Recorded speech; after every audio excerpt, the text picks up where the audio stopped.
Welcome to a new edition of the Famous Interviews with Joe Dimino. On this episode, we talk with tech entrepreneur Justin Fortier. He is a California-based tech entrepreneur and the founder and CTO of FYC Labs, a boutique design agency which has gained international recognition. He has been honored as a finalist for CEO of the Year twice by the San Diego Business Journal and recognized among San Diego's top 50 most influential business leaders.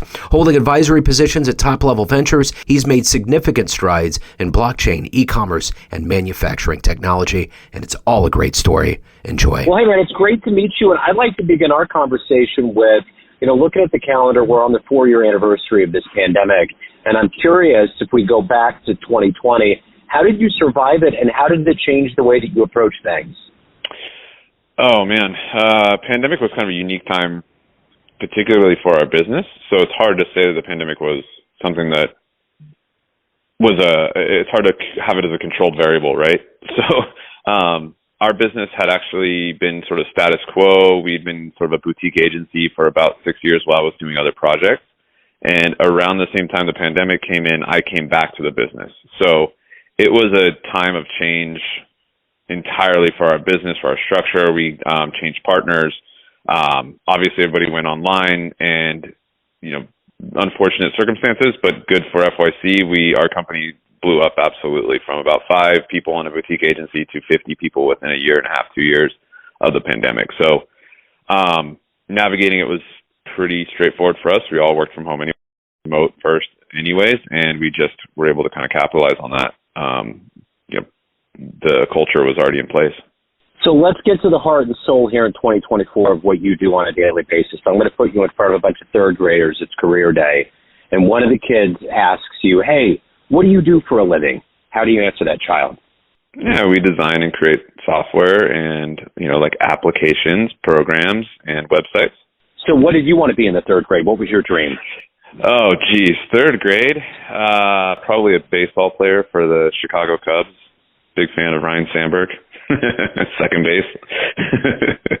I got a funny Ryne Sandberg story. When I was a kid, I collected baseball cards, and I reconvened with somebody later in life that told me I traded for a Ryne Sandberg card and totally ripped him off, and he held a grudge for years because of that. I didn't realize his name wasn't Ryan for the longest time. That's right. I met a friend from Chicago. His name was Ryan, and I'm like, oh my God, you're right. That's how Ryne Sandberg is. That's his actual name, R-Y-N-E. That's weird. I didn't realize that either. And I actually, the other day, it's funny you mentioned him. Literally like 2 or 3 days ago, he was at a Cubs game, and I had to do a double take. I was like, that's no way that's him. Because seeing these older baseball players later on in life, as I get older too, it's like, wait, Sammy Sosa is a different thing. He looks he looks totally different. Yeah, he's the Michael Jackson of the baseball world. But right. The rest of the people, it's just the laws of nature, and it's like, hold on, that when you look at them in the face, you get it. But yeah, no kidding. But at any rate, so did you grow up in Chicago? No, I just happen to be a Cubs fan. The Cubs, the Bulls, the Bears. Saturday Night Live. I think my parents are big Saturday Night Live fans, and I just kind of picked it up through osmosis. So talk to me a little bit about growing up, where you grew up, and how these seeds of being an entrepreneur and getting into software and things along those lines. How did that become your life? So I grew up in South Lake Tahoe, California, which is up in Tahoe, right? Right on state line between California and Nevada. So we were a resort town, tourist town. I worked at the restaurants, at the ski resorts, at the casinos. I learned a lot from casinos when it comes to business and sort of how to interact with people, how to communicate, how to kind of create an experience for people, and then kind of figure out ways to entice them to come back. And we always had a phrase at the casinos was give away the house and then take it all back at the tables. Right, so free meals, free rooms, and then at the tables is when we'd expect people to kind of come back. So you had this sort of different vision of transactions with individuals. Of you were looking for. It sounds a little skeezy from that perspective, but the reality is that what you're looking for is reciprocity, and you're looking for planting a seed within a customer and then expecting them to kind of come back and creating that loyalty from that customer. So in that way, it taught me some really interesting lessons about not thinking about the interaction with a customer as a single transaction, but instead of a long-term relationship. So growing up there taught me how a pretty unique perspective on business and small business, to be honest. Then went to college, San Diego and in Santa Barbara, came back to running my small business, which was a dev shop, right? I was always into technology. When sixth grade, I was writing macros and Visual Basic in order to, again, you heard that I was into sports. I would take the local newspaper, I'd type in all the stats, because back then there was no NBA.com where I could just go look up the stats for any player, right? So I had to take the local newspaper that came out every Sunday. I would type in the rebounds, the points scored, the assists, and I'd build out player profiles on Excel, and then I would translate that into my EA sports game so that I was playing the most realistic version of the sports games that I was playing. So I would do this for EA. The EA had a baseball game, triple play. That's kind of dating me there, but like the NFL, Maddens, and the NHL PA games back in the 90s and early 2000s, I was doing this because I wanted the most realistic experience. So I got really good at programming at that point. Didn't get a degree in programming, went on communications law, had some interest in writing and communication, but at the end of the day, I was always doing jobs in software. Started my business with an amazing graphic designer in 2012 and sort of just blew up from there, took it from there. And again, taking a lot of those learnings that I had, young in a resort town, understanding the long-term relationship with customers and building not just, understanding that loss leader was an interesting move that I don't think a lot of people understood early on in software. They figured it was transactional, SaaS, get what they want and get out. No, I've been much more of a relationship builder because of that. So who's been kind of a hero or an inspiration for you in your life? It's interesting because I don't look at Elon Musk and I don't look at Bezos and Jobs. Those aren't people who come to mind for me in leadership. They have a different mindset. I've always looked at people a little bit closer to where I was at a given time. So one example was when I was in grad school, I was running a bar as my kind of night job while I was getting my master's degree. And one of the local bars called the Casbah in San Diego was known as sort of being like an institution, like a CBGB, if you're familiar with that, for like the punk rock scene in London. It kind of had that vibe in San Diego. And I looked up to a gentleman named Tim Mays. Tim Mays had built the coolest thing I'd ever seen in my life. Like just everything about it just was cool. It was stylish. It was punk. It was underground. But what I noticed what he did was he just created simple systems that still, you were able to have an edgy vibe, but he was able to build a system and able to put out schedules and keep on top of things that it had the professionalism lying under the hood that got the biggest acts in town. It drew in the audiences, and I just looked up to him. So along the way, there's been little heroes like that depending on where I'm at, I look to someone who's really close to where I'm at, look at them as either a challenge to catch up to what their level is, or to think of what they've done and look at them as a hero in that space. Because I don't have the privileges, I didn't have the luck that some of these other big CEOs have, and a lot of people look up to them. But that's unrealistic. I look at more, I'm more of a Batman versus a Superman type of guy, right? I want the person who's actually has some vulnerability and gets beat up, and look up to them instead. So yeah, it's just been along the way. I can name individuals that you would have no idea who they are, but just other partners in my business and other business leaders and business owners that I hang out with and talk to. So let me ask you this. If you could pick one person alive on the planet right now that you admire or are fascinated by and you could spend some time with them, who would it be? Man, it's a tough one. I'm trying to I don't idolize. Yeah, I gotcha. It's I like the people I'm around. This sounds like a cop-out, but I like having beers with other local business owners and going through similar problems that we're going through every day. So for me, it's continuing to spend time with friends, close friends who have the same struggles that I do and have the same sense of humor. And so, yeah, I love who I hang out with. I'm satisfied, and I don't have this looking to reach out to a big idol or hero at this point. So as somebody that obviously, likes video games, what was the first one that really pulled you in? What was the one that made you stay up late that just really got your heart racing? Oh, NHLPA 94. I love the stats. So I'm a stats head. I loved all the stats. That was the first game where if you continued from one season to the next, your player ratings would change depending on the previous stats. And I thought that was so interesting that they kind of had this. There was clearly an algorithm under the hood that if I scored 100 goals in one season, then, wow, my player went up in goals, their goal scoring ability. And that just intrigued me. I love that idea of continuity. Again, I kind of like that long-term relationship, that more individualist kind of mindset, and growing those things over time was just so interesting to me. It was game-changing back then, but now it's kind of standard. You have whole careers that you play in video games. But yeah, that was really cool to me.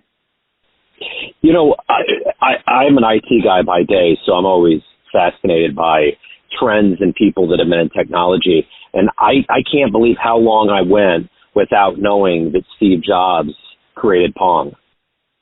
Oh, yeah. It's weird. Right. He was one of a team at Atari. But yeah. Yeah. But I guess just because it's him, they put his name on it. It's kind of the bigger one in lights. But I just had no idea he had anything to do with that.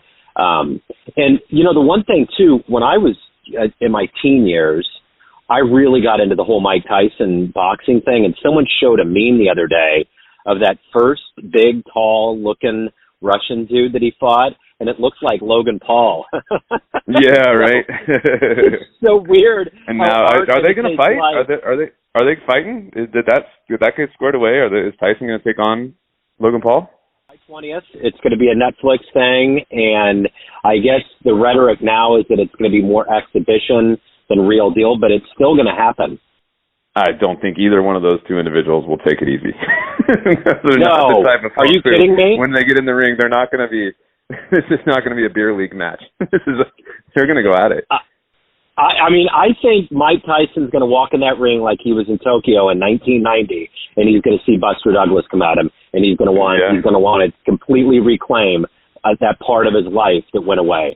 So yeah. Well, I guess it'll be fun.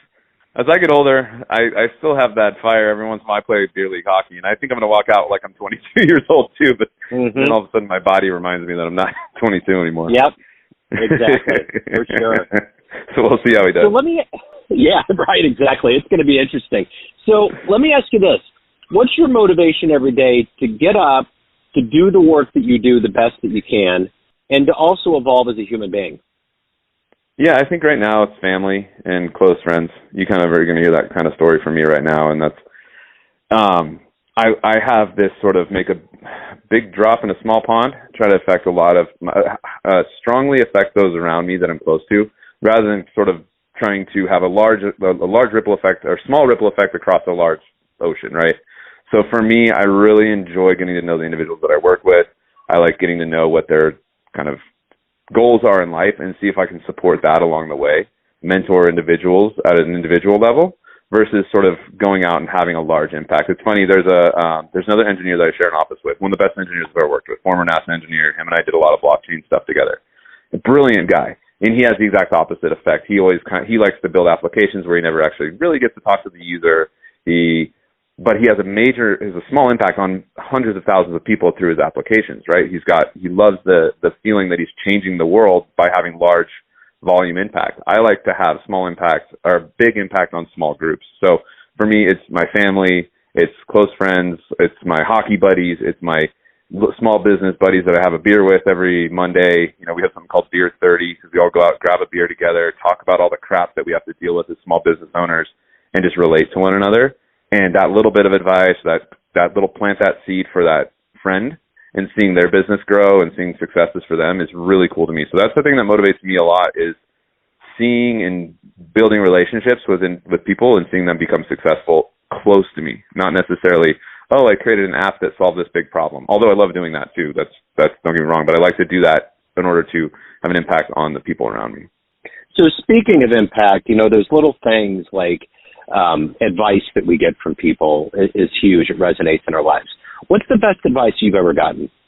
Man, there's some stuff that's come up every once in a while. I mean, my mom is big on things, right? I had a really great mother who always would drop little things. Wait 3 days was one that she always said. Whatever, anytime you're making a big decision or you're feeling something that you feel maybe you're emotionally having a hard time going through, wait 3 days and the world always looks different. That was always a really cool piece of advice. One funny one was my brother taught me never to experiment with drugs. beyond anything that came from the earth. So that was a pretty good piece of advice. Like, don't go mess around with drugs. That was good. That was a great piece of advice. God, let's see. Oh, the whole loss leader approach. When I got a lot of that advice from, it's funny. I come from the casino world where you kind of get to build those relationships, where you kind of give away the house and take it all back type of thing. Was a really interesting philosophy for me to follow for a long time. Not again, sounds kind of skeezy from that perspective and coming from a casino perspective, but that idea of building the relationship early on and not worrying so much about being transactional early, and sort of trust that the relationship will grow over time. And that was pretty cool. That's been my family, my friends. It's that come into a situation less transactional and more, hey, I'm going to build a relationship with you, and then there might be something cool that happens later. So as a professional in your life up to this point, what are you the proudest of? My company just crossed the 11-year mark. Survival is a pretty cool thing, and to know that we survived and created a lot of opportunities and careers for folks who maybe didn't have a lot of chances early on. So there's some team members of ours who are overlooked through a lot of their life and their career that made their way over to FYC, and seeing their successes, and to see that our company is where it is today and has the culture that it does today is pretty cool after 11 years. So for my professional career, making it 11 years is a big deal. A lot of companies don't make it past 3 or 4. They either fold or they merge into something else or pivot, but we've essentially had the same business model with the same culture, the same values, I should say. Culture obviously changes depending on the individuals in it, but the values have always been really strong in our company for 11 years, and that's a great accomplishment. I want to have this company for 40 years. I want my daughters to come in and work in it someday, type of thing. So, yeah, the longevity is awesome. Yeah, for sure. So let me ask you this. If you had a dream tonight, ran into the 18-year-old version of you, and you could give that young version of you a piece of advice based on the life you've led, the wisdom you've gained, what advice would you give your young version? Well, first I have to imagine myself at 18, which is a little bit of an embarrassing thought.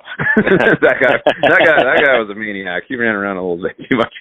He had a little more spunk than he probably needed to. It really was, again, kind of trust yourself and believe in yourself. I think there's we all go through a lot of self-doubt and imposter syndrome as you're going through different things, but sort of going back and telling, that 18-year-old version of myself to continue to trust and keep that confidence up, that you'll become successful, so that way when you go through these tougher situations where maybe in a moment of weakness, maybe you take the easy route, right? Maybe instead of taking a little bit more risk on that business or, saying no to a certain project. There's a couple of projects I've regretted getting involved with because of imposter syndrome. It's like, I can't do this myself. I need to follow someone else's lead. I kind of, in many ways, wish I had trusted myself a little bit more. Oh, there's the piece of advice. Sorry, taking 2 steps back. When my wife's father passed away, he left us a little bit of money, not a ton of money, but a decent amount of money. And I went to the guy that I was working for at the time at that bar, when I was running the bar. He was one of the owners. And I asked him, hey, his dad had passed away, I think 6 years earlier. And I said, hey, when your dad passed away, how'd you handle that little bit of money that you came into? And he goes, I did this, this, and this. And I'm like, well, what did you, same question you just said. What did you regret? What advice would you have given yourself back then? He said, I wish I would have bet on myself more. Because he's kind of, that imposter syndrome, that fear causes you to sort of rely on others and maybe say, I can't do it. This person could probably do better than I can. So I'll put more faith. I'll put more investment into that person. Had I invested more into myself and trusted myself and put more risk, I think I would have been a little bit better off. So yeah, I think going back and telling myself, hey, trust yourself, invest in yourself more.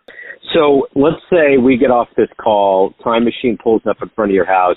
You can either go back in time and see one event or go somewhere into the future. Where are you going to go? Well, am I coming back to the present? Is this a back to the future situation, or are we? Well, I don't know. I mean, that's adding another element. Yeah, probably. You wouldn't stay there, but yeah, what would you want to see with your own eyes? You have to remember you're talking to an engineer at heart, so I have to get all the dependencies. Right. And No, that's great. I'm glad you analyzed that peanut butter jar, because I was just looking on the inside. Right. I think it's I mean, that's tough, because I'm super happy with a lot of things that happened in my life. I mean, think about when my daughter was born, getting married, winning a couple championships at hockey. That were some of the better moments of my life, going back. But I always have those in my memory, and I'm pretty good about being nostalgic in that way and kind of referencing those memories. So I'd probably go in the future, see what's going on, and come back. I think I would choose Yeah. to see what happens next. So let me ask you this. Everyone has a perception of you, family, friends, clients, colleagues, but you run the show. What's your perception of you? Who do you think you are? Oh, depends on the day you ask me. So I definitely have ups and downs, right? So I can be very confident at times, and I can be a little bit unconfident and like mildly depressed at times. So at those times where I have that confidence, I think that I am unstoppable. I have the energy that most don't. So I think of myself as being strong, confident, smart, and energetic, but I also know that I have a downswing. I've kind of learned that about myself, is that you could call it bipolar if you wanted to put a name on it. I don't think it's quite that strong, but it's just recognizing the cyclical patterns of probably just your brain's chemistry, burning out on endorphins, burning out on the energy that your brain has and the emotional energy that it takes to run a company or have that energy at that high. So I also recognize that I come down. So my perception of myself is really a spectrum of positive, confident energy, and then what I'm now kind of realizing is a resting period of that down energy where I can't maintain the emotional energy at times. And that's unfair to even think an individual would. If you listen to the latest interview between Don Lemon and Elon Musk, he talks about his ketamine use because he recognizes the same thing. He recognizes that in a depressive, negative mind state, he talks about how he uses ketamine to solve the problem. I use exercise now at this point. I've discovered exercise is the best way to pop out of the more down and depressive state. He uses ketamine to get himself out because he probably doesn't have time. So that recognition as a CEO and anybody who kind of has those highs, that they're going to hit the lows, is something that I think is a really cool self-awareness, and that's how I recognize myself now. Someone who is capable of very big highs, but I also I'm human, and I'm going to hit some pretty gnarly lows because of the flux that I go through on the ups. Yeah, for sure. So Justin, if anyone out there wants to learn more about you, reach out, anything about your business, your world, where do they go? Yeah, so the main thing that we're doing now is something called Fractal Group. It's a group of business owners, a consortium, that we have investors, we have services businesses, and we have SaaS businesses that we've started. So Fractal Group is the first place to go check us out, fractalgroup.com. And then the rest would be checking out FYC Labs is my main day job, fyclabs.com. We also have a SaaS product called accrue.co. That is helping small businesses get paid on time. We have a deal flow project, a deal flow CRM or deal flow management called DealSend. We also have a media company called FYM, Funk You Media, that's doing some really cool things with Insomniac out at EDC, doing work for hire and helping contractors get paid on time as well. So there's a lot going on. That's why I say go to the Fractal Group, because that's kind of where we house our consortium of products and businesses that we work together on. Right on. Justin, this has been great, man. Thank you so much for opening up. Thank you for your story, and best of luck, man. Yeah, it was great meeting you. Thanks for tuning in to another famous interview with Joe Dimino, where we cover the world of art, literature, business, spirituality, music, and more from around the globe. Our esteemed theme music was composed and produced by the great E.E. Pointer of Kansas City's River Cow Orchestra. If you want to hear more interviews, visit the Famous Interviews with Joe Dimino channel on YouTube. You can also find us on Spotify and Apple Podcasts. Thanks again for listening, and until next time.